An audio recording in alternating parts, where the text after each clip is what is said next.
Hello and welcome to Business Reporter. I'm Alistair Greener and today we're discussing how to develop the best strategy when using data centres.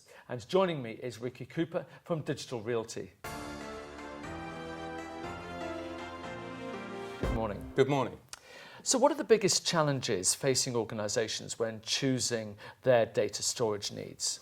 Yeah, so the big challenge that we're seeing at the moment within the whole marketplace is that you've seen an absolute explosion of data. Companies are faced with data that is just, going through the roof at the moment, forcing larger data center bills, larger costs, etc. So, if you look at the advent of the iPad, the iPhone, social media, it's just a very good example. Now the businesses are using them. It's not just a social thing. It's brought into the workplace as well.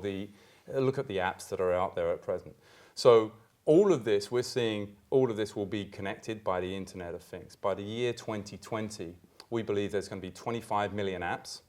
There's going to be 4 billion people connected of the 7 billion in the world. And there will be 50 trillion gigabytes of data. You just imagine that, how to manage this. Increasingly, it's going to have cost effect, affect your business decisions. So we're currently helping customers choose the right strategy. It's important to get it right now as we're going from a transition where the data center used to be facilities management pretty much on site into a new evolution in the last 2 to 3 years where cloud is really beginning to become the choice of organizations. You mentioned there the right strategy. So what is the right strategy and how do we get there? Yeah, so historically, many of the largest organizations have wanted to keep data centers within. They want to build their own data centers, manage their own data centers.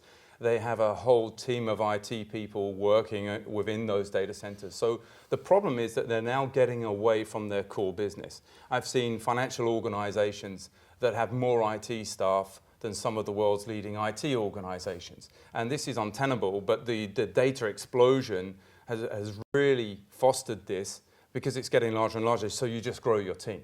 We're now at a point where you have various different options, where you have cloud providers offering you connectivity, effective pricing, effective management, updates of your applications. You no longer have to worry about going from XP to Windows 10. This is done internally by the organizations that you partner with.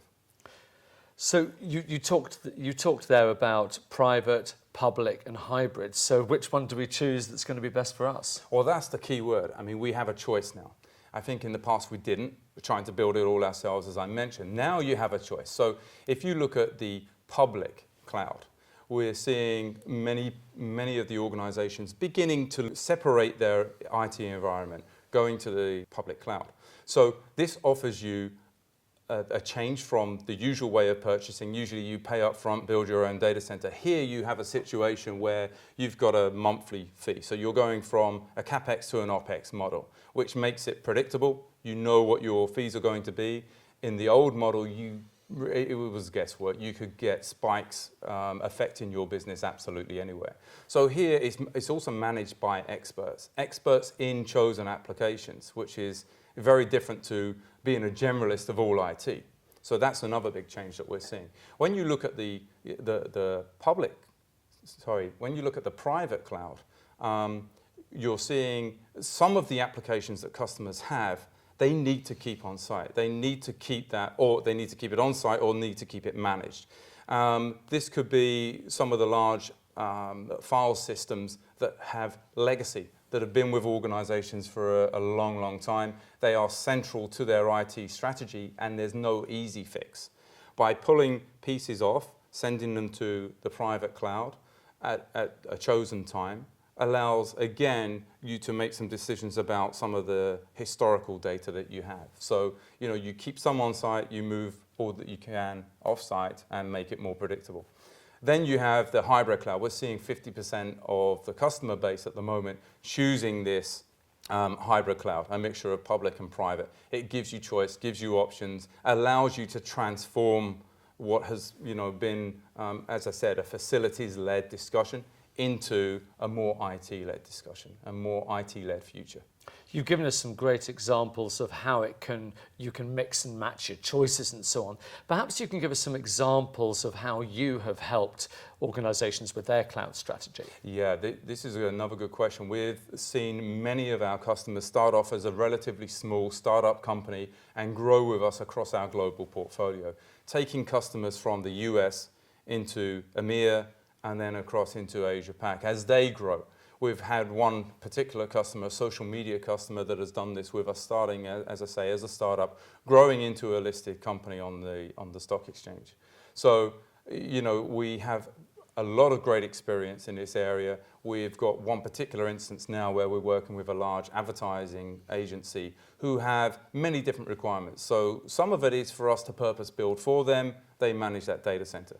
Some of it is a small cloud requirement over in Asia. And some of it would be using our facilities across in the US from a wholesale perspective. So we're able to mix and match and give them a portfolio of different options. We like to consider ourselves the home of the cloud. We've got a lot of the world's leading cloud providers within our data centers. The challenge organizations are going to have, the more public they make their data, the more they're going to be concerned about trust. So what makes you a trustworthy partner? So we're seeing a lot of data center companies join the market from an investment perspective. I think one thing that separates us from a lot of our competition is that we have a global portfolio with a BBB financial rating.